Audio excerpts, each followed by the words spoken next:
सभी को नमस्कार और गुड मॉर्निंग। आज हम लोग रोगी के बीमारी को हम लोगों ने देखा था, हम लोग उसके पूर्व इतिहास को देखा था और उसके पश्चात हम लोग रोगी के पारिवारिक के माहौल को भी देखा था। तो इतने सारे देखने के बाद में, इतने सारे जानकारी के बाद में एक और जानकारी बहुत महत्वपूर्ण होता है। ये रोग, ये रोगी का जीवन और रोगी का परिवार, ये जो है सो जन्म से लेकर के जो अब तक की जिस उम्र के रोगी आते हैं उस उम्र तक में कितने परिवर्तन के दौर गुजरे, है ना। हालांकि पास्ट हिस्ट्री में हम लोग इसका थोड़ा सा अध्ययन करते हैं और यह पास्ट हिस्ट्री का ही एक सिलसिला होता है, क्रम होता है, जहाँ हम लोग जीवन के जो शैली है और जो जीवन की अवस्था है उसको निर्धारित करने का कोशिश करते हैं। क्योंकि हर एक दवा का जो प्रभाव होता है वह जीवन के अवस्था पर भी निर्भर करता है। किस अवस्था में किस दवा का ज़्यादा प्रभाव होगा इसे हमें जानकारी, और किस कारण से होगा। तो दो चीज़ हमें अक्सर ज़रूरत पड़ता है हम लोगों को अपने इस चिकित्सकीय जीवन के लिए। तो छात्रों, इस दायरे को जीवन से जन्म से लेकर के, जन्म होने की कहानी से लेकर के वर्तमान तक के दायरे को समझना हम लोगों का दायित्व होता है। हालांकि इतने कम समय में बहुत कुछ को नहीं समझा जा सकता, लेकिन अगर दिमाग में ये बातें रहें, ये बात को लेकर के अगर आप दिमाग में चलेंगे तो जब रोगी कुछ बोल रहा होता है तो अचानक आपके पास में आपका जो संज्ञान है, आप जो तुरंत आप ध्यान जो है सो आकर्षित हो जाता है और आपको पूछने के लिए एक अवसर मिल जाता है। तो आइए आज हम लोग एक कहानी देखते हैं, रोगी के जीवन में कितने परिवर्तन आए, और इसको देखने का एक बड़ा अच्छा नज़रिया है ना। हम लोगों का नज़रिया होना चाहिए देखने का। क्या? From womb to tomb. Womb मतलब गर्भ से लेकर के एक दूसरा गर्भ, मृत्यु भी एक गर्भ है ना। एक गर्भ से लेकर के हम लोग दूसरे गर्भ में जो जाते हैं, इस पूरे समय का जो यात्रा है, उस यात्रा में कई एक पड़ाव आते हैं। इस जीवन यात्रा में कई एक पड़ाव आते हैं, कई एक संधि आता है जो कि हमारे जीवन में एक बदलाव लाता है ना। कई एक पड़ाव, कई एक चेंजेज आते हैं, और वह पड़ाव जो है उसको हम लोग स्टॉपेज कहते हैं। जैसे कहते हैं एक स्टेशन से दूसरे प्लेटफॉर्म, दूसरे प्लेटफॉर्म से तीसरे प्लेटफॉर्म, उसी तरह से हम लोग का जीवन भी चलता है। हम लोग जन्म लेते हैं, पैर पर नहीं चलते हैं, फिर पैर पर चलने लगते हैं, फिर हम लोग थोड़ा सा बड़े होते हैं, फिर हम लोग जवान होते हैं, फिर बूढ़े होते हैं। तो ये एक यात्रा है, एक पड़ाव है, और हर एक पड़ाव के समय में एक महत्वपूर्ण परिवर्तन होता है।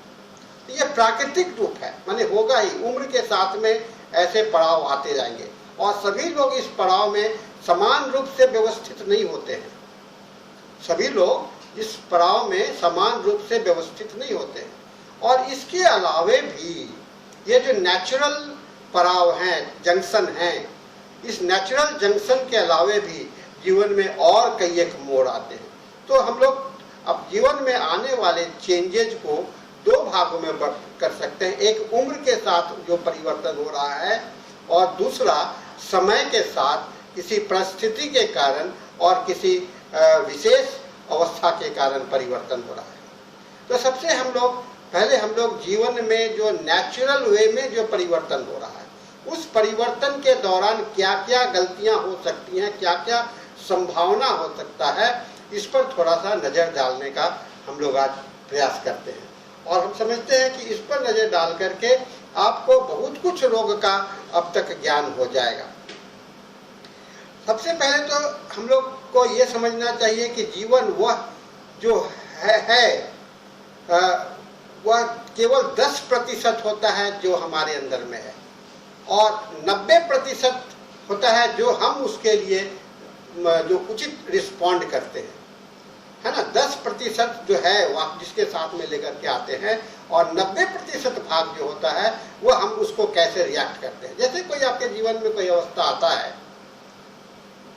चेंजेज आता है, तो आप उसको कैसे लेते हैं, यह बहुत ही व्यक्तिगत होता है। और सारा जो प्रभाव का इफेक्ट होता है, क्या कोई चीज आया और उस पर आपने कैसे रिएक्ट किया, उसके कारण जो प्रभाव होता है उसको हम लोग प्रभाव बोलते हैं।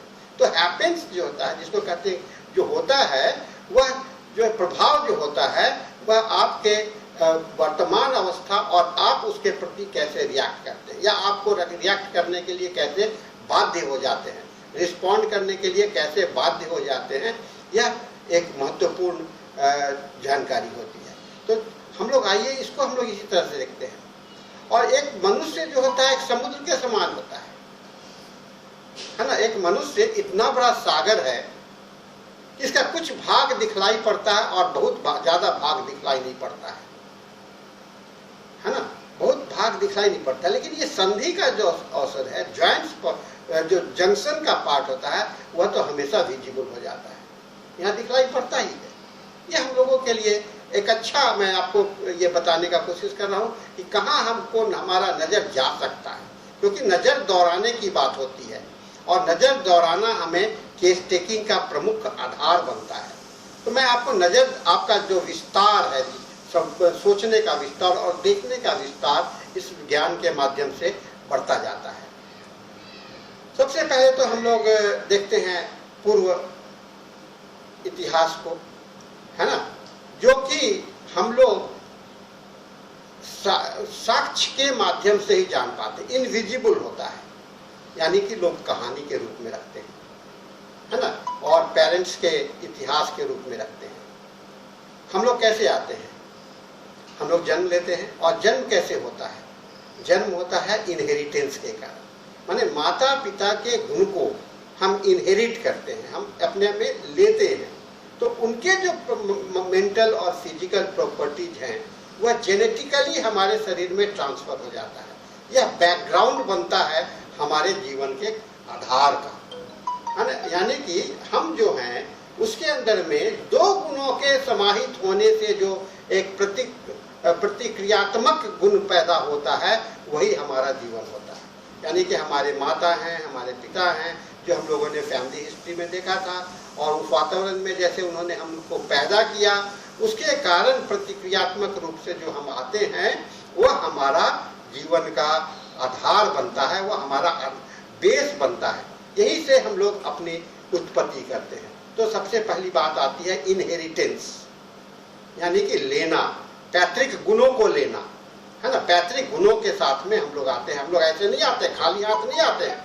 हमारे माता पिता हमको कुछ ना कुछ तो पैतृक संपत्ति देते हैं, और उसके साथ हम दुनिया में आते हैं, पैतृक संपत्ति के साथ में आते हैं। ये धन, बाहर का जो मकान, पैसा, ये सब तो बाहरी चीज है, लेकिन हम कुछ ऐसे भी पैतृक संपत्ति को लेकर के आते हैं जो कि आपको जेनेटिकली ट्रांसफर हो जाता है, जिसके विषय में रोगी जानता भी नहीं है ना। तो हम लोगों ने उसके लिए तो फैमिली हिस्ट्री का अध्ययन किया था, और वो हम लोगों के लिए बहुत ये होता है। और यह इनहेरिटेंस जो है, जो गुणों का लेना जो है, सो यह एक ऑर्गेनिक शरीर पर लेते हैं, फिर वातावरण से लेते हैं, और दूसरा संस्कृति से लेते हैं। ऑर्गेनिक इनहेरिटेंस, इन्वायरमेंटल इनहेरिटेंस और कल्चरल इनहेरिटेंस, है ना। सभी इनहेरिटेंस जो होते हैं सो उसको तीन भाग में बांट सकते हैं: ऑर्गेनिक इनहेरिटेंस, इन्वायरमेंटल इनहेरिटेंस और कल्चरल। यानी कि आपके जो क्रोमोसोमल ट्रांसफर है वो ऑर्गेनिक इनहेरिटेंस में आएगा, जेनेटिक ट्रांसफर है वो ऑर्गेनिक इनहेरिटेंस में आ जाएगा। उसके बाद में वातावरण का जो है, जहां पर आप जन्म लिए, उसका प्रभाव पड़ता है, वो लेते हैं। और तीसरा संस्कृति, आपके परिवार का रचना, आपके समाज का रचना, किस समुदाय के हैं, कैसे हैं, उसका भी प्रभाव पड़ता है। तो ये सारी बातें इनहेरिटेंस का है ना। हम लोग इनहेरिट कहते हैं, हम लोग को मिलता है सौगात के रूप में, हमें जीवन में सौगात के रूप में मिलता है। एक बीमारी हमें सौगात के मिलता है, हमारा स्वरूप एक सौगात के रूप में मिलता है, हमें धन, ये सारी चीजें हमें सौगात के रूप में मिलता है। जब कोई आदमी आता है ना, तो कोई लड़की विदा होती है तो क्या करते हैं, उसके साथ में कुछ संपत्ति कुछ दे करके विदा किया जाता है, सौगात दे के विदा किया जाता है। तो हमारा जीवन जो है सो वैसे ही एक सौगात के साथ में हम लोग आता है, इनहेरिटेंस करते हैं हम लोग। तो ये चीज को और यह हमारे रोग होने या न होने का बहुत बड़ा आधार बनता है।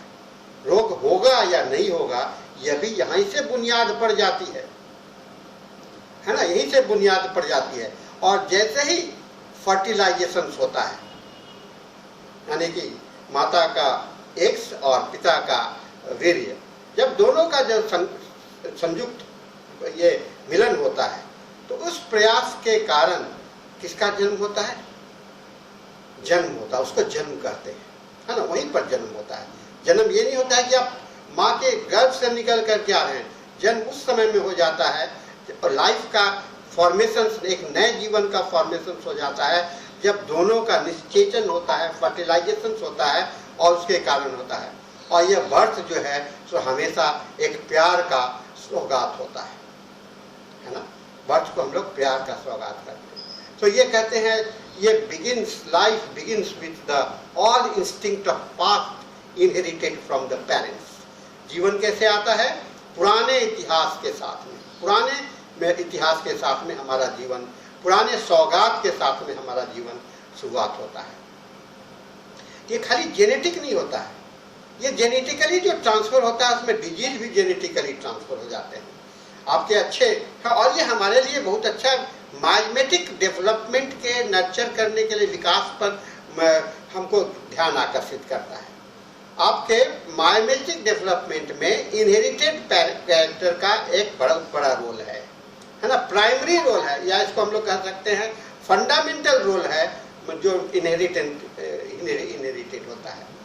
आप जानते हैं कि एक आदमी का जन्म कैसे होता है, करोड़ों स्पर्म होते हैं, एक साथ निकलते हैं किसको फर्टिलाइज करने के लिए, एक सिंगल ओवम को,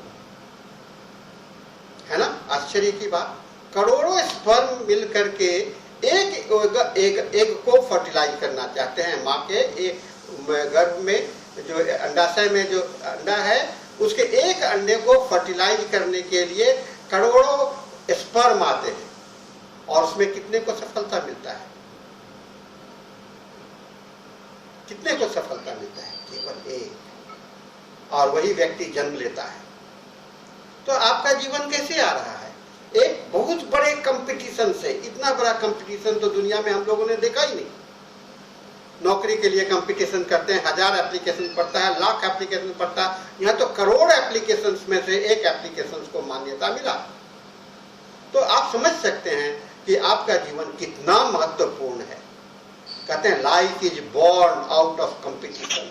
जन्म कैसे होता है, एक कंपटीशन के माध्यम से होता है, और कंपटीशन होता है करोड़ों स्पर्म एक को फर्टिलाइज करने के लिए, और वह जो बनता है एक महान मानव का जन्म होता है। तो आपका जो महत्व है, एक जो जन्म लेता है उसके अंदर में कितनी बड़ी शक्ति है, कितना साधन है, इसका आप अनुमान लगा सकते हैं। और यह अगर विकृत रूप से जन्म ले तो आप सोच सकते हैं विकृति में अगर जन्म लेगा तो कैसा होगा, निश्चित रूप से विकृत होगा।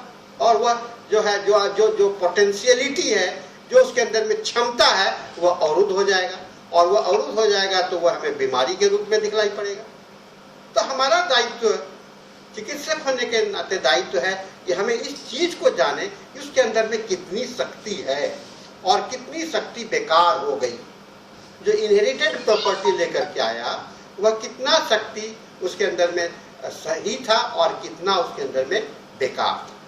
तो ये इनहेरिटेंस है। इसलिए मैंने कहा कंपटीशन, और कहा कि मनुष्य के जैसा शक्तिशाली प्राणी और कुछ नहीं होता है, क्योंकि इसके पास में दिमाग है।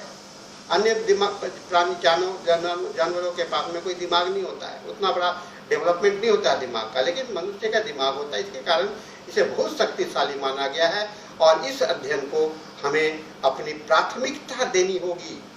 होम्योपैथी प्रैक्टिस करने के लिए हमें जीवन की प्राथमिकता देनी होगी, क्योंकि हमारा दवा जो है सो जीवनी शक्ति को प्रभावित करता है, और जीवनी शक्ति अदृश्य है, जीवनी शक्ति अदृश्य होता है।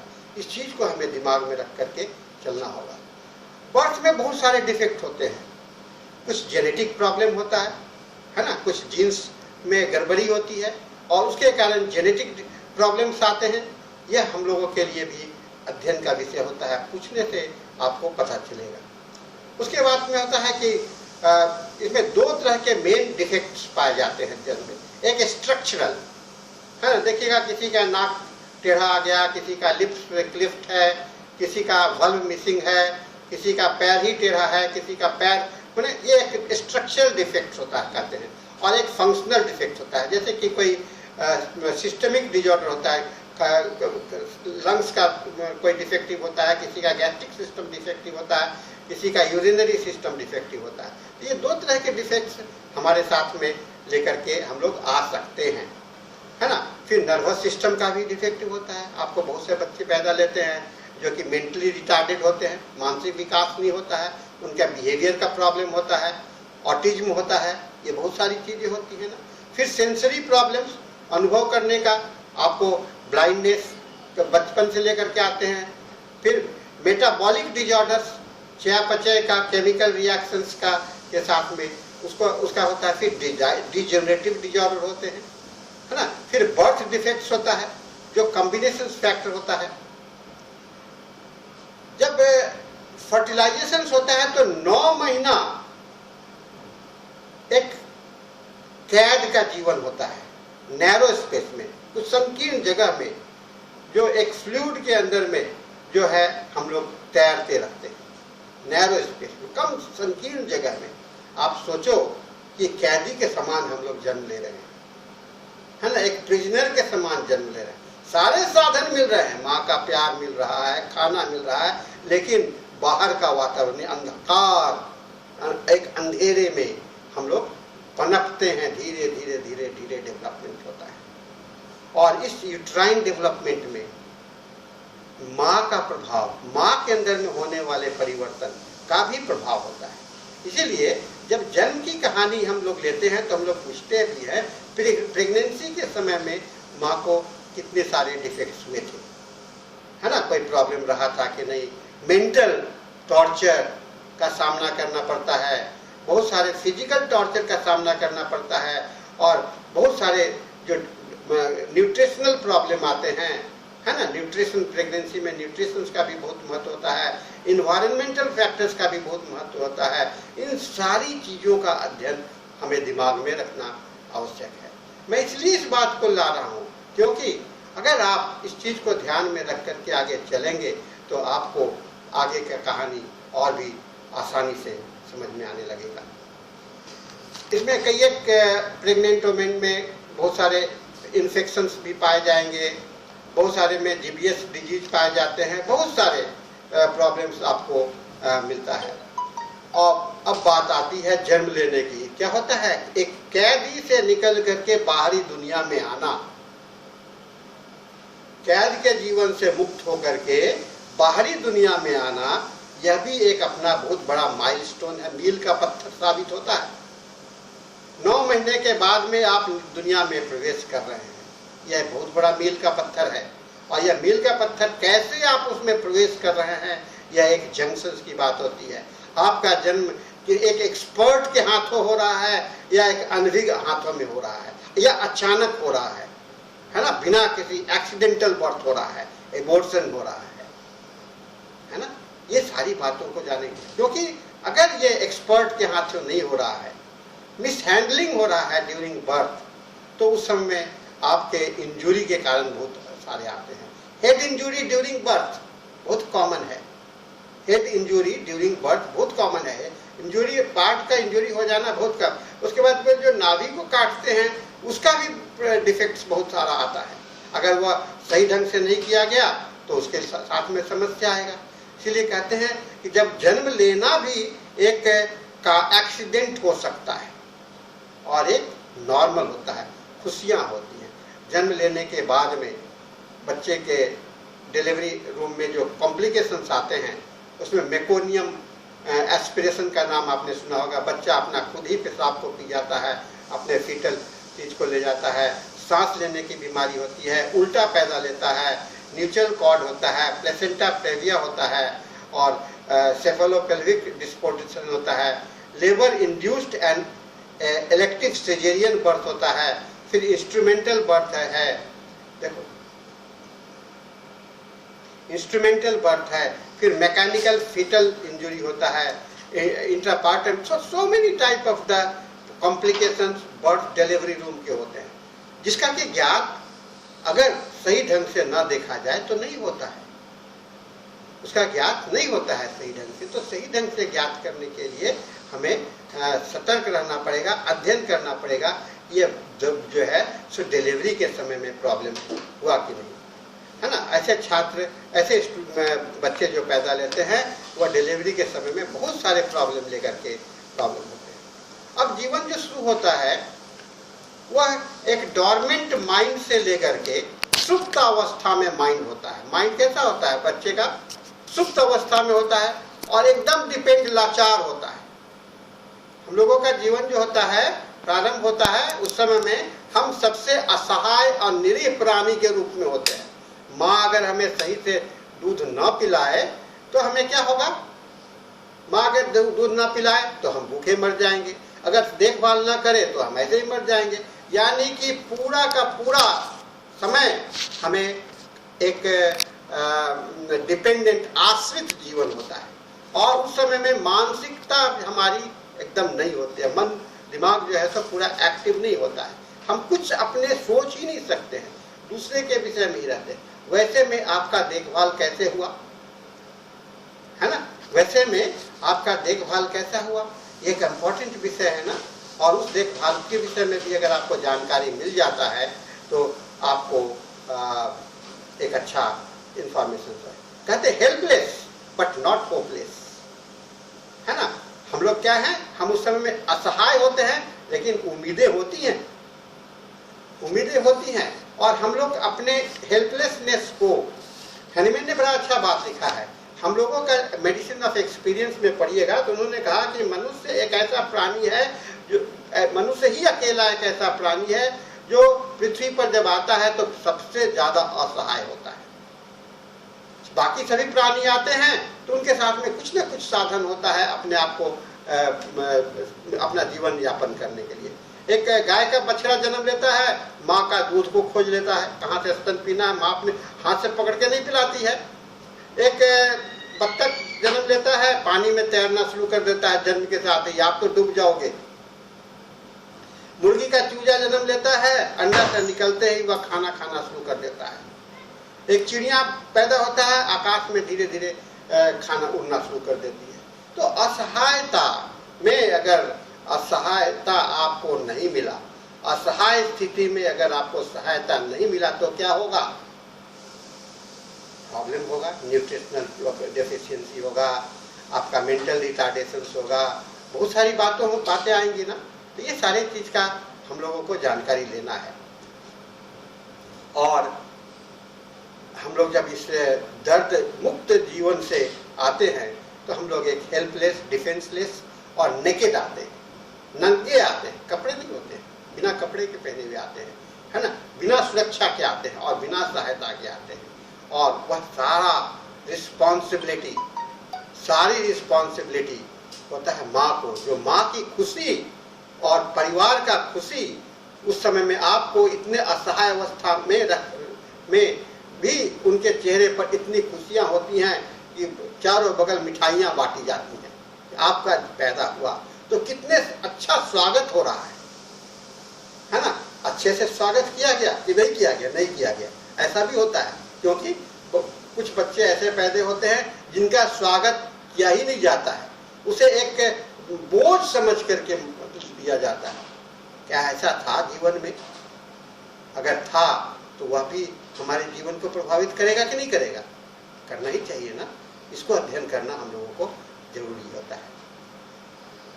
और इसी तरह से आप देखिएगा कि इस समय में काफी बीमारी का सबसे बड़ा समय, बीमारी को अपनाने का, आपके लाइफ में कॉन्स्टिट्यूशन में जो बीमारी को एक्सेप्ट करने का, जो ससेप्टिबिलिटी कहते हैं ना, यही एक अवसर होता है। जब आप डिफेंसलेस होते हैं, खुद अपने को समझ नहीं पाते हैं, वो सबसे बड़ा समय होता है जहाँ की आप अपने आप सुरक्षित नहीं रख पाते हैं। और इनविजिबल एनिमी, इसको कहते हैं इनविजिबल दुश्मन आपके हैं, और वह इनविजिबल दुश्मन से आपकी सहायता नहीं हो पाती। आपके जीवन में जब प्रवेश कर जाता है तो पूरे के पूरे जिंदगी आपको तबाह करता है। कोल्ड टेंडेंसी टू टेक, छोटा सा सर्दी लग गया, अब जिंदगी भर सांस फूलने की बीमारी, खांसी आदि से परेशान है। स्किन पर कोई इन्फेक्शन हो गया, जिंदगी भर स्किन के इन्फेक्शन से परेशान है। सांस में प्रॉब्लम हो गया, जिंदगी भर सांस से प्रॉब्लम है। गैस्ट्रिक में प्रॉब्लम हो गया,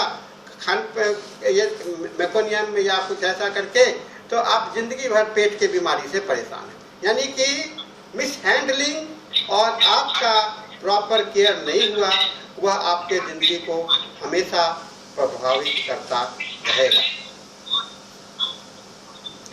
सबसे बड़ी बात होती है कि माइंड, है ना, माइंड, मन, और मन एक बहुत बड़ा शक्ति होता है, और यह मन जो है सो एकाएक उभर करके नहीं आता है, धीरे धीरे विकास करता है। आप असहाय से धीरे धीरे अपने पेरेंट्स के सहायता से, अपने अभिभावक की सहायता से धीरे धीरे जिंदगी में आगे बढ़ते हैं, और इस धीरे धीरे आगे बढ़ने के साथ में आपका जीवन जो है सो एक थोड़ा पैर से चलना प्रारंभ करता है, अपने पैर पर खुद खड़े होने लगते हैं, कुछ समझ में आने लगती है। और फिर यहाँ से आप चाइल्डहुड को हम लोग ये जो बचपना जो है इसको हम लोग डिवाइड कर सकते हैं, जिसको कि लर्निंग टू वॉक। उसके बाद में अर्ली चाइल्डहुड, जिसमें खेलते हैं हम लोग। उसके बाद में मिडिल चाइल्डहुड, जहाँ की स्कूल एज होता है, और उसके बाद में होता है हमारा एडोलेसेंस, प्यूबर्टी, है ना। हम लोग युवा अवस्था के मोड़ पर खड़े होते हैं, प्यूबर्टी थ्रू पोस्ट प्यूबर्टी। तो पहला अवस्था क्या है? फुल्ली डिपेंडेंट, पूरे तरह से आश्रित है। उसके बाद जब अपने से खाने लगते हैं, अपने से चलने लगते हैं, तो पार्शियली डिपेंडेंट, आधे रूप से डिपेंडेंट होते हैं, और उसके बाद में हम लोग क्या होते हैं, इंडिपेंडेंट हो जाते हैं। तो चाइल्डहुड जो है सो आपका डिपेंडेंट से लेकर के पार्शियल डिपेंडेंट से होकर के इंडिपेंडेंट तक के एरिया को हम लोग चाइल्डहुड के अंदर में रखते हैं। और सारे फैक्टर जो हैं सो एटीट्यूड फॉर्मेशन में मदद करता है। आपका जो मन का अवस्था है उसको फॉर्मेशन में, उसके विकास में मदद करता है। आप चलना कितना प्रारंभ कर रहे हैं, इस बच्चे में अच्छा आपको खेलने का अवसर नहीं मिला, पढ़ाई का अवसर नहीं मिला, भोजन का अवसर नहीं मिला, ये सारे चीज जो हैं सो जिंदगी को प्रभावित करता है। तो इसलिए कहते हैं struggle for sustenance and endurance. Struggle for sustenance and endurance, ये संघर्ष है ना, संघर्ष, ये तो संघर्ष ही है ना। जब अपने अस्तित्व को बनाए रखने के लिए और अपने जीवन को कायम रखने के लिए, वहां पर अपने को स्थिरता बना जीवन रखने के लिए और जीवन को बनाए रखने के लिए, दोनों के लिए हमें संघर्ष करना पड़ता है फ्रॉम, और यह कहलाता है आपका चाइल्डहुड।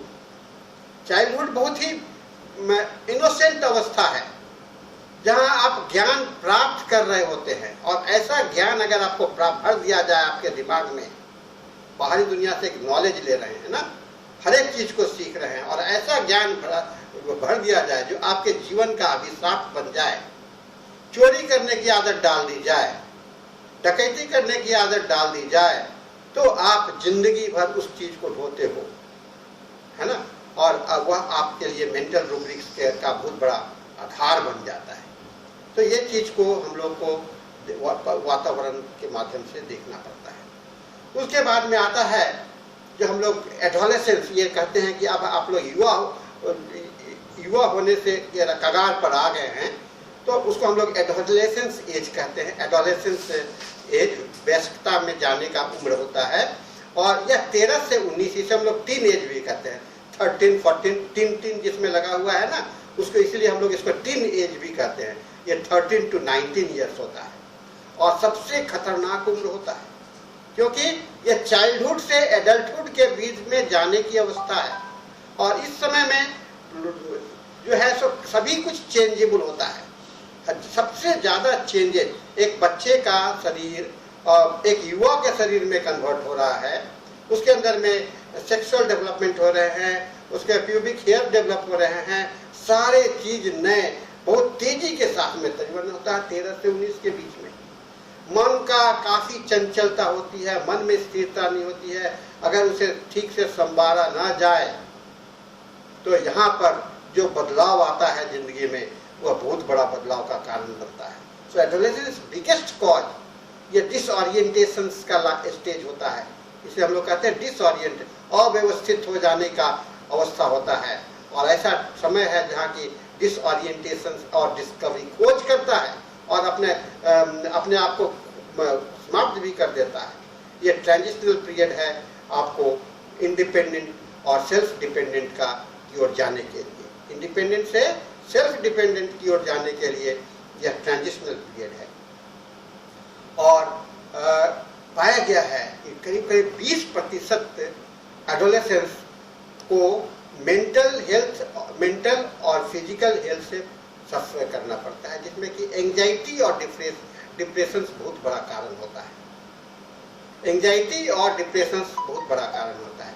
ऐसा स्टैटिस्टिक बताता है कि भारत में जो बच्चे पैदा होते हैं वह बच्चे के बाद में होकर के वह जवान होते ही नहीं है, वो जब बच्चे पैदा होकर के बूढ़े हो जाते हैं, वो जवानी देखते नहीं, क्योंकि एक ऐसी रिस्पॉन्सिबिलिटी, ये बहुत इसकी प्रधानता बहुत है, बचपन से ही पैसे कमाने की आदत डालना, बचपन से ही आपको होटल में एक सफाई करने के लिए डाल दिया गया, बचपन से ही तो आपने पढ़ा कहाँ, आपने सीखा कहाँ, आपने युवा का आनंद कहाँ लिया, आप तो सिर्फ इसी में हम लोग व्यस्त रहे कि हमको पेट कैसे भरेगा, जीवन कैसे चलेगा। इसलिए कहा डिसओरिएंटेशन एंड इंड्योरेंस, ये दोनों चीज को हमें समझना आवश्यक है कि रोगी में ऐसा, उस व्यक्ति में वैसा था कि नहीं। So humiliation, devaluation, poverty, suicide, ये one of the major cause बनता है आपको यंग पीपुल में, है ना। वायलेंस, हिंसा, ह्यूमिलिएशन, डिवैल्यूएशन, पॉवर्टी, सुसाइड, ये बहुत बड़ा कारण बनता है, और इवन की डेथ यंग पीपुल का कारण बनता है। सो हेल्थ इशू जो होता है इसमें अर्ली प्रेगनेंसी एंड चाइल्डहुड है, इसमें HIV भी आ जाता है ना, मेल न्यूट्रिशन आ जाता है, मेंटल हेल्थ आ जाता है, टोबैको यूज आ जाता है, हार्मफुल यूज ऑफ अल्कोहल हो जाता है, वायलेंस हो जाता है और इंजुरी हो जाता है।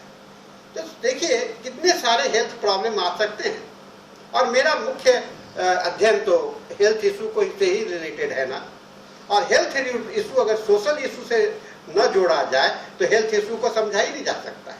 इसलिए सोशल कॉज जो है सोशल कॉज पर आधारित हेल्थ की अवस्था को समझना हम लोगों के लिए निहायत आवश्यक है। आपका प्यूबर्टी के समय भी हमको साइकोलॉजिकल फैक्टर्स बहुत आते हैं। प्यूबर्टी जो होता है एक लंबा प्रोसेस होता है, जो कि हार्मोन के प्रोड्यूस करने में चेंजेस उसमें काफ़ी आते हैं। आपके शरीर पर दाढ़ी निकल रहा है, मूछ निकल रहा है ना, जेनिटल्स में चेंजेज हो रहे हैं, आपके मेंस्ट्रुएशन स्टार्ट हो रहे हैं। वह एक आश्चर्य का विषय होता है, भय का विषय होता है, और किसी को बहुत ही कष्ट का विषय होता है। आश्चर्य, भय और कष्ट से जुड़ा हुआ ये है ना। बच्चे को बड़ा लगता है मेरे दाढ़ी आ गया, मैं पिताजी के जैसा हो गया, तो ये एक जो आश्चर्य है ना, तो आश्चर्य, भय, अरे ये कैसा हो जाता है, लोग डरा भी देते हैं, और एक पीड़ा, कष्ट, है ना। बहुत सारे बच्चों में देखिएगा मुहासे आने शुरू हो गए 19 से 20 के, है ना, जिसको कहते हैं, और जिसको लेकर के काफी घाव होते रहते हैं। उसके लिए दवा के पीछे मेरा चेहरा खराब हो जाएगा, मेरा चेहरा के लिए परेशान होते हैं। तो ये सारी चीजें जो हैं सो हम लोगों के लिए एक अध्ययन का विषय बनता है। सो एडोलेसेंस प्रॉब्लम, इसको कहा जाता है एज ऑफ टर्मोइल, माने विघटन का समय है, और इसके अंदर में आपका हाइट, आपका वेट, ये सारे डिसाइड हो जाते हैं। कुछ बच्चे कोशिश करते रहते हैं कि मैं और लंबा हो जाऊं, कुछ कहते हैं मैं और दुबला हो जाऊं, है ना। आपके रिप्रोडक्शन से रिलेटेड चेंजेज आते हैं, तो ये सारे समय में ब्रेन जो है सो एक चेंज से दूसरे चेंज पर ब्रेन और शरीर दोनों आपस में काफी एक्टिवेटेड स्टेट में होते हैं। इसीलिए जब भी आपका लाइफ एक्टिव स्टेट मोड में होगा उस समय में प्रॉब्लम होने की संभावना सबसे ज्यादा होता है, और एडोलेसेंस से बढ़कर के एक्टिव स्टेज आपके जीवन में कभी भी नहीं होता है ना। इसीलिए एडोलेसेंस को हम लोग बहुत ही सही तरीके से रोगी के अंदर में समझने का कोशिश करना चाहिए। कॉग्निटिव डेवलपमेंट्स है ना, attention, memory, processing speed, organization, आपको कल्पना करने की क्षमता, आपको आपका बुद्धि, आपको जज लेने की अवस्था, आपका रिस्क लेने की अवस्था, ये सारा आपका डेवलपमेंट का, आप कैसे समाज के साथ में लड़िएगा, कैसे अपना जीवन को ले चलिएगा, ये सारे प्रॉब्लम्स को कहते हैं कॉग्निटिव एबिलिटी। और इसका विकास कहाँ होता है? यही होता है एडोलेसेंस एज में। आपका कॉग्निटिव माने समाज के साथ में आप कॉग्नाइज कैसे करिएगा, उसके लिए आप सारे प्रयास और सारा अध्ययन और सारा तैयारी इसी अवस्था में हो जाता है, ठीक है ना। सो देखो कटिए, बंद करो। बॉडी इमेज, इंडिपेंडेंस, सेक्सुअलिटी और रिलेशनशिप, ठीक है। बॉडी इमेज, इंटरडिपेंडेंस, सेक्सुअलिटी, और ये का कारण होता है अपने आप को हीन समझना, डिप्रेशन आ जाना, सेक्स के प्रति पहले से गलत आदत हो जाना, ड्रग का अब्यूज हो जाना, और क्रिमिनल एंटी सोशल एक्टिविटीज इस समय में आपको काफ़ी ज़्यादा दिखलाई पड़ेंगे, है ना। सो एडोलेसेंस सब्सटेंस यूज, ड्रग्स के काफ़ी यूज आपने देखा है। अब अवस्था आती है, इस अवस्था को क्रॉस करने के बाद में आप हो जाते हैं ये एडल्ट, इसको एडल्टहुड कहते हैं, यानी कि आप तैयार हैं जिंदगी को लीड करने के लिए।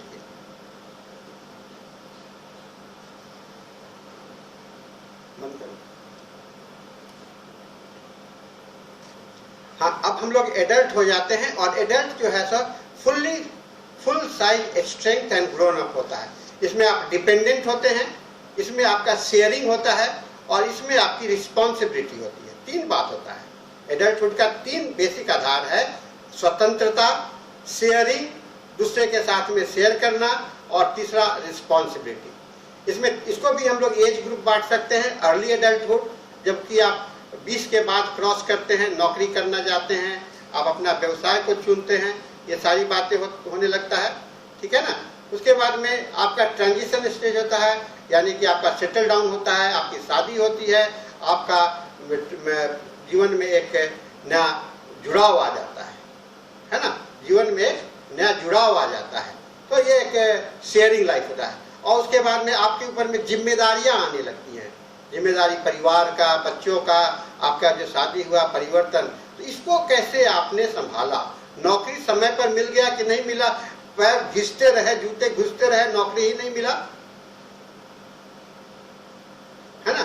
तो इसे हम लोग प्रयास करना चाहिए। Stages of individualisation, early adulthood, है ना, इसको 16 से 24 कहते हैं। फॉर्मिंग लाइफ स्ट्रक्चर 24 से 28 होता है, और सेटलिंग डाउन 29 से 34 एज होता है, और फिर अपने मैन जिसको कहते हैं यह 35 से 40 वर्ष के होते हैं। उसके बाद में आता है मिडिल ट्रांजिशंस और restabilisation into the late adulthood, यानी कि 45। अब आप पूरे तरह से आराम के जिंदगी में आ जाते हैं, पूरी तरह की कमाई हो जाती है। तो ये जो है पूरे कल्चर के दौरान इसमें कल्चर वेरिएशंस और सारे चीज आते हैं। यह हम लोगों के लिए महत्वपूर्ण अवसर होता है जहाँ की एडल्टहुड का है। एडल्टहुड का जो एग्जाम्पल्स है, इसके अंदर में आपको बहुत सारे जो प्रॉब्लम आएंगे, आपको रिस्पॉन्सिबिलिटी रिलेटेड प्रॉब्लम आते हैं, और सेक्सुअलिटी रिलेटेड प्रॉब्लम आते हैं, रिलेशनशिप रिलेटेड प्रॉब्लम ज़्यादा आते हैं इसमें, है ना। तो इसे हमें खोज करनी है, ठीक है ना। इस समय में हमारे अंदर में कितना मोटर स्किल है, कॉग्निटिव डेवलपमेंट कितना हुआ है, हमारा एक्सिक्यूटिव फंक्शंस कितना है, हमारा मोरल अंडरस्टैंडिंग कितना है, सोशल चेंजेस कैसा है, हमारा पर्सनैलिटी कैसा बना, हमारा इमोशनल डेवलपमेंट कैसा बना, ये सेल्फ कॉन्सेप्ट कैसा बना, आइडेंटिटी हमारा कैसा बना, ये हम लोगों को सोचने का जरूरत पड़ता है। और उसके बाद में हम लोग आगे बढ़ते हैं, है ना। जो सबसे 6 एस्पेक्ट है, जो महत्वपूर्ण एस्पेक्ट है जो कि एडल्टहुड का है, उसको कहते हैं रैशनलिटी। आप कितने विवेक हैं, आपको कितने विश्लेषण करने की क्षमता है, formulating and implementing the goals, goal निर्धारित करना और उसको निष्पादन करना, और इक्वलिटी इन रिलेशनशिप, है ना। एक्टिव वर्सेस पैसिव, आप कितने एक्टिव हैं और कितने पैसिव हैं, कितने नॉन डिफेंसिव हैं और कितने ओपन हैं, और कितना आपका पर्सनल पावर है। यह एडल्ट का परिभाषा के अंदर में आता है, यह एडल्ट का एक गुण के अंदर में आता है, ठीक है ना। तो there are variety of the bio psychology social model, जो कि बहुत सारे प्रॉब्लम्स आते हैं, ठीक है ना। तो हम लोग अब इस समय में जो इस एजिंग के साथ में जो बीमारियां आती हैं, इसी एज में बीमारी का एक एडल्टहुड एज का बीमारी जो आता है, उसमें कैंसर, अर्थराइटिस, कार्डियोवास्कुलर डिजीज और इम्यून सिस्टम ऑफ डिजॉर्डर। अधिकांश जो आपको थायराइड के प्रॉब्लम, हार्मोन के प्रॉब्लम यहाँ मिलेंगे, हार्ट के प्रॉब्लम का बुनियाद भी यही होने लगता है, जॉइंट्स पेन का भी बुनियाद यहाँ शुरू हो जाता है, और कैंसर का भी बुनियाद यहाँ पर आ जाता है। तो ये आपका एडल्टहुड का जो लेट एडल्टहुड है, वह आपके अंदर में बीमारी के एक पॉसिबल अवस्था लेकर के आता है, ठीक है ना। और इस समय में अपने आप को एक्टिव रखने के लिए हमने कितना प्रयास किया और कितना केवल पैसा कमाने के लिए प्रयास किया, यह बहुत बड़ा मायने रखता है। एक्टिविटी और आपके प्रयास का बहुत बड़ा हेल्थ है, और आपके मेंटल को आपने रखने के लिए कितना आपने प्रयास किया, कितना आपका एजुकेशनल बैकग्राउंड रहा, ये सारे चीज़ हमारे लिए बहुत ही महत्वपूर्ण हो जाता है। अब फिर आता है एक ऐसा समय जब आप अपने जीवन का सारा काम पूरा करके एक रिटायरमेंट की ओर जाते हैं। यानी कि पहला आपने आश्रित जीवन से शुरू किया था, आपने बिना पैर से चलना शुरू किया था, फिर 3 पैर पर चलना शुरू किया, अब पुनः आपको 3 पैर पर चलने का समय आ रहा है। ट्रिपॉड, है ना। बचपन में आप सहारा लेके चलते थे, उंगली पकड़ के चलते थे, तो 3 पैर था आपके पास में। अब बुढ़ापा आ रहा है तो पुनः आपके पास में एक सहारा की आवश्यकता हो रही है ना।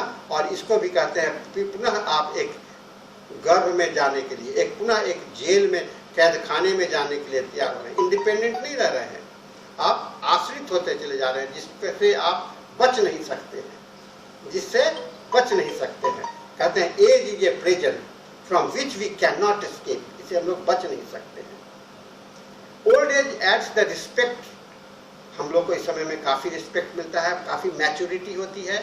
हमारे जो सफ़ेद बाल हैं बहुत काम का होता है, हमारे पास में अनुभवों का भंडार होता है, और इसका कितना आप यूटिलाइजेशन कर पाते हो, कितना आपको सम्मान मिल पाता है और कितना नहीं मिल पाता है। यह एज, ओल्ड एज में डिप्रेशन और खुशियों का कारण होता है। तो ओल्ड एज डिफरेंट वेज में रेटिंग कर सकते हैं।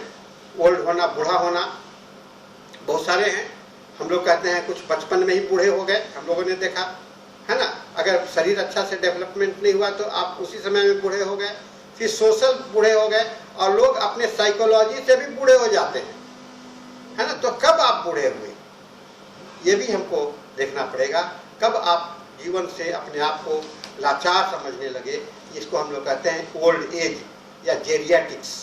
ये जेरियाटिक्स प्रॉब्लम आता है, और हम लोग जब इसमें आते हैं तो हम लोग को तैयारी करनी होती है, एक भय भी समा जाता है कि अब तो इस दुनिया को छोड़ करके जाना है। बहुत लोग इसको अच्छे ढंग से लेते हैं, बहुत लोग इसको कठिनता के साथ लेते हैं। आप कैसे एक्सेप्ट करते हो अपने ओल्ड एज को, यह आपके जीवन के लिए एक बहुत बड़ा ये होता है। और इस समय में बीमारी के बदलाव, मानसिकता के बदलाव में आपका समय आता है। तो बायोलॉजिकल प्रोसेस जो रिलेटेड आपका एजिंग प्रोसेस है, जिसको कि आप नकार नहीं सकते हो, इसे कितना आपने मेंटेन करके रखा कि वह नेचुरल बायोलॉजिकल एजिंग में गया, और कितना वह अर्ली एजिंग हो गया, है ना। हम लोग इस समय में सोचना देखते हैं कितना अर्ली एजिंग हो गया और कितना क्रोनोलॉजिकली एजिंग हुआ। समय के साथ में एजिंग हुए, बूढ़े हुए तो सामान्य है, लेकिन अगर पहले ही बूढ़े हो गए, आपका शरीर पहले ही लाचार हो गया, तो आप एज के उम्र के पहले ही बूढ़े हो गए। ये चीज जो है सो बायोलॉजिकल एजिंग होता है, ठीक है ना।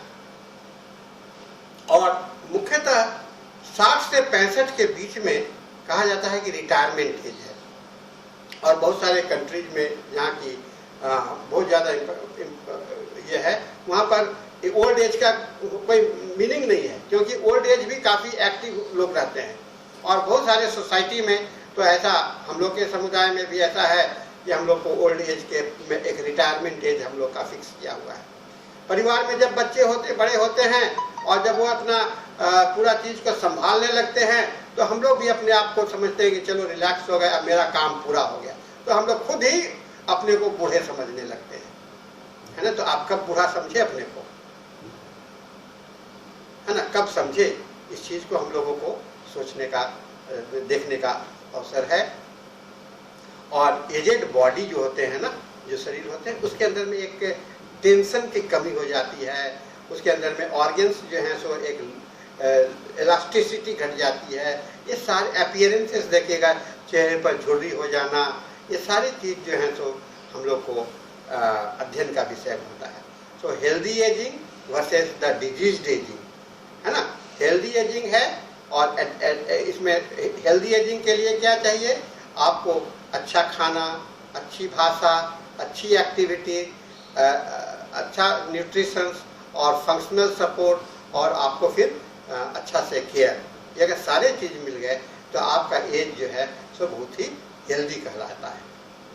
सो हम लोग इस समय में जो सिग्निफिकेंट डिजीज जो हम लोग एज के, ओल्ड एज के देखते हैं, उसमें डिमेंशिया कहते हैं ना, सठिया जाना, गठिया, है ना, आपको पैलिएटिव केयर होना, osteoporosis, osteoarthritis, rheumatoid arthritis, Parkinson disease, atherosclerosis, heart disease, high blood pressure, high cholesterol, hormonal problem, ये सारे जो हैं सो आपको ओल्ड एज डिजीज के रूप में देखा जाता है। एक चीज़ का ध्यान में रखना चाहिए, ओल्ड एज का बीमारी अगर बचपन में हो जाए तो हमारे लिए मैथमेटिकली बड़ा इम्पोर्टेंस हो जाता है, और बचपन हमेशा कुछ ना हो तो वह भी एक बहुत बड़ा मैथमेटिक चमत्कार माना जाता है। तो हमारे सोचने के तरीकों को बनाने के लिए, दवा के चुनाव के लिए, और प्लस हमारे दवा को समझने के लिए हमें इन सारे यात्रा को, जीवन यात्रा का अध्ययन दिमाग में रखना पड़ेगा, है ना, दिमाग में रखना पड़ेगा। मैं नहीं कहता हूं कि सब में एक एक करके पूछते रहो, पूछने का आपके पास में समय भी नहीं है ना, पूछने के लिए समय भी नहीं है, लेकिन आप अगर समझते रहोगे, समझ में रहेगा, तो वह नजर आपको अट्रैक्ट करेगा, आपका ध्यान को आकर्षित कर लेगा, और आप इस चीज को आसानी से समझ पाइएगा। सो इस समय में बुढ़ापा में काफी कॉम्प्लेक्सिटी आ जाती है ना, कॉम्प्लेक्सिटी यानी कि जटिलता, माइंड भी जटिल हो जाता है, शरीर भी जटिल हो जाता है, शरीर में चेंजेबिलिटी भी खत्म हो जाती है, इलास्टिसिटी खत्म हो जाता है। तो ये काफ़ी प्रॉब्लम्स इसको कहते हैं, जिसको कि हम लोग जेरियाटिक्स जाइंट बोलते हैं।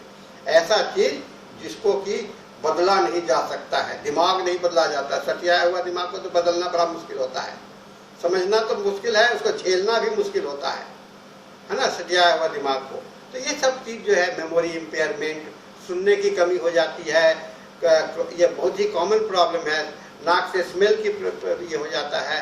तो इसको जेरियाटिक्स जाइंट बोलते हैं। जाइंट का मतलब कि जो कि आपका जीवन का को ऊपर में छा गया है और आपको दूसरी दुनिया में ले जाने के लिए तैयार कर रहा है, दूसरी दुनिया में ले जाने के लिए आता है। इसीलिए हमें जेरियाटिक्स के विषय में भी अच्छा ज्ञान हो जाना चाहिए, है ना, बुढ़ापा के लिए। हमारे कहा गया है जो हमेशा अपने पिता का रिस्पेक्ट करता है, उसे सबसे बड़ा चीज जो जिंदगी में सौगात के रूप में मिलता है वह लॉन्ग लाइफ, विजडम, फेम और पावर, शक्ति, लंबी उम्र, बुद्धि, आपका फेम और आपकी शक्ति, ये हमारे ग्रंथों में लिखा हुआ है। और इस चीज को हम लोग आदर के साथ में एक्सेप्ट करते हैं, तो इसी तरह से यह जीवन चलता रहता है ना। और हम लोग क्या मन से चुनाव करते हैं, अपने से उसे एक्सेप्ट करते हैं, रोगी एक्सेप्ट करता है, या उस पर दबाव से एक्सेप्ट किया गया, या उसके जीवन में ये अचानक चला आया। यह सारा जानकारी अगर आप प्राप्त करते हैं तो एक बहुत बड़ा आपका खोज होता है। और इस खोज के माध्यम जो आप दवा आपके सामने में उभर करके आधारित होगा, वह आपके लिए एक बहुत ही महत्वपूर्ण अवसर होगा चमत्कार दिखलाने के। होम्योपैथी में दवाओं का चमत्कार भरा हुआ है, और इस चमत्कार का सही उपयोग आप कर सकते हैं जब आप अच्छी तरह से केस टेकिंग कर लिए हो, है ना। तो इन केस टेकिंग के इन शब्दों को और इन बातों को जो है सो हमेशा हमें दिमाग में रखना है। यह केस टेकिंग जो है सो हम लोगों के लिए एक प्रमुख अवसर है किसी को समझने के लिए, और इसमें हमें आनंद आनी चाहिए, हमारे अंदर में क्यूरियोसिटी होनी चाहिए, हमारे अंदर में एक इसको जानने का हम लोगों को इसके अंदर में प्रयास होना चाहिए।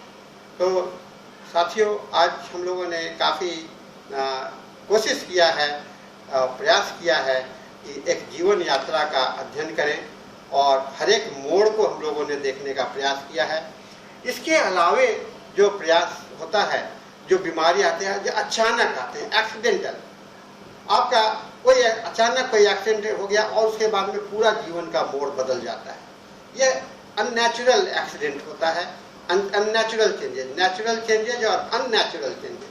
अचानक आपका सारा खत्म हो गया, है ना। अचानक आप रोड पर आ गए और अचानक आपको बहुत बड़ा धन मिल गया। इसमें आपका मानसिकता कैसा बनता है और आप उसको कैसे लेते हैं, इसको हम लोगों ने आज यह जानने का कोशिश किया।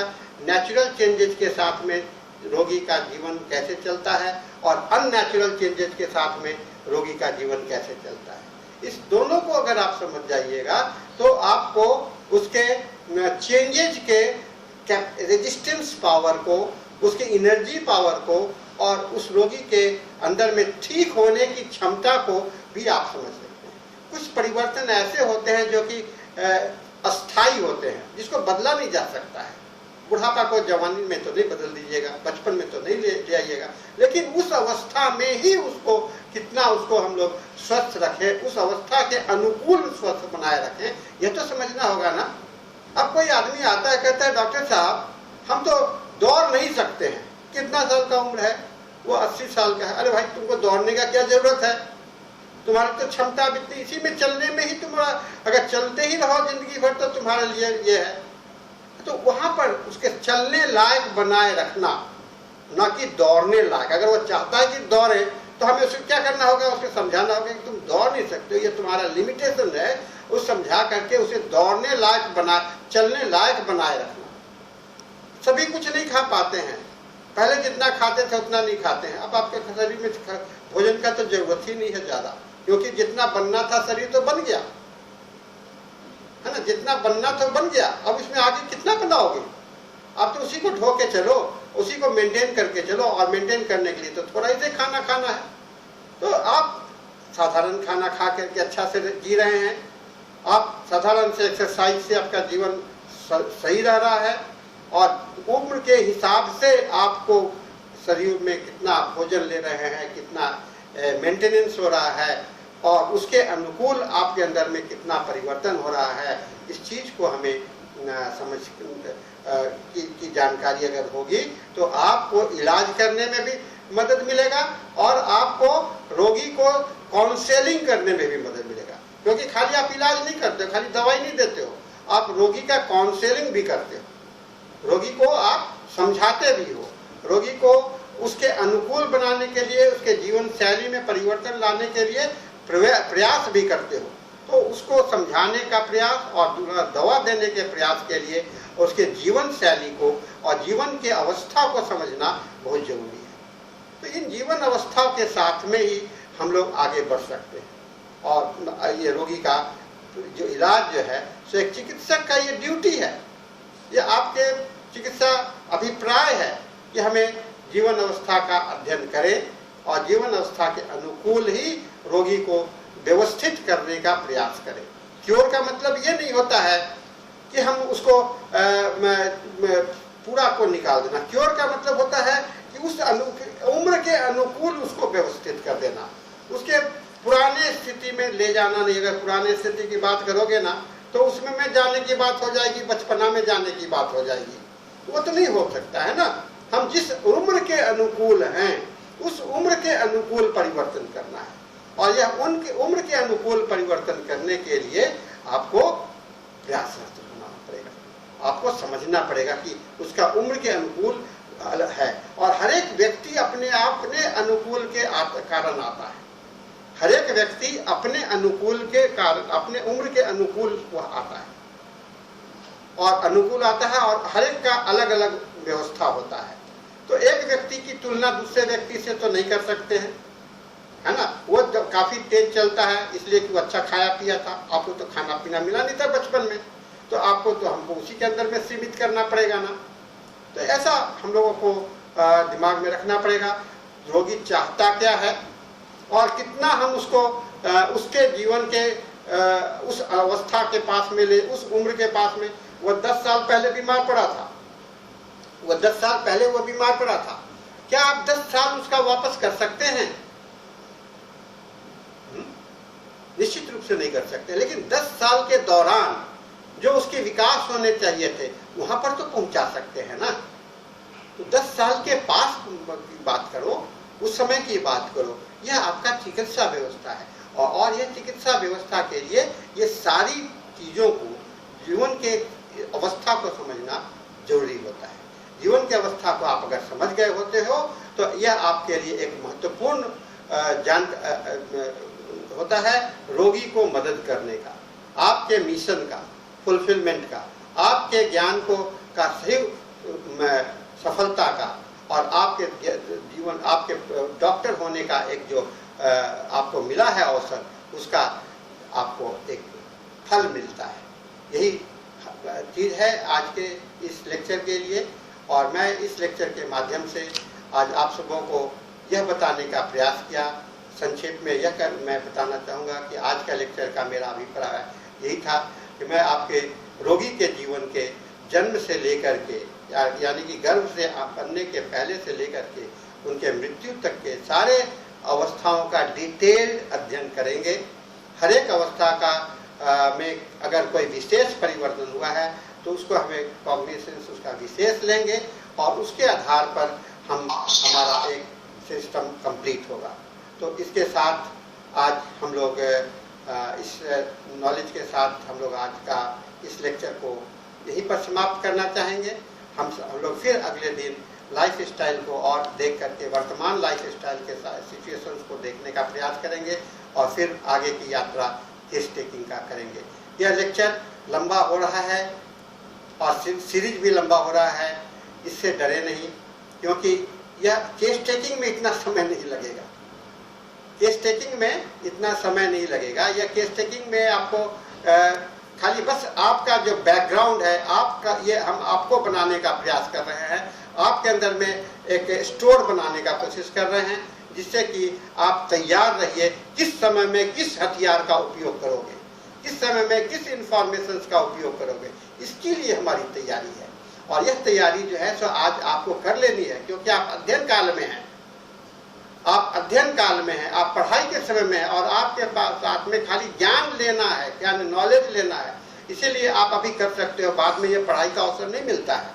इसलिए छात्रों पढ़ते रहो, पढ़ते रहो, पढ़ते रहो। मैं यही कहूँगा, सीखते रहो। आज आपके पास में आप रिसीवर हो, आप लेने वाले हो, और लेते जाओ, देते और जितना आपके सामने में आता है। तो आज मैं इसके साथ ही आज का इस लेक्चर को यहाँ पर समाप्त करता हूँ। हम लोग फिर अगले दिन फिर अगले विषय के साथ में हम लोग यहाँ पर आएंगे। इस शब्दों के साथ मैं आप सबों का फिर से बधाई देता हूँ। आज हम लोग कुछ दिनों के बाद मिले हैं।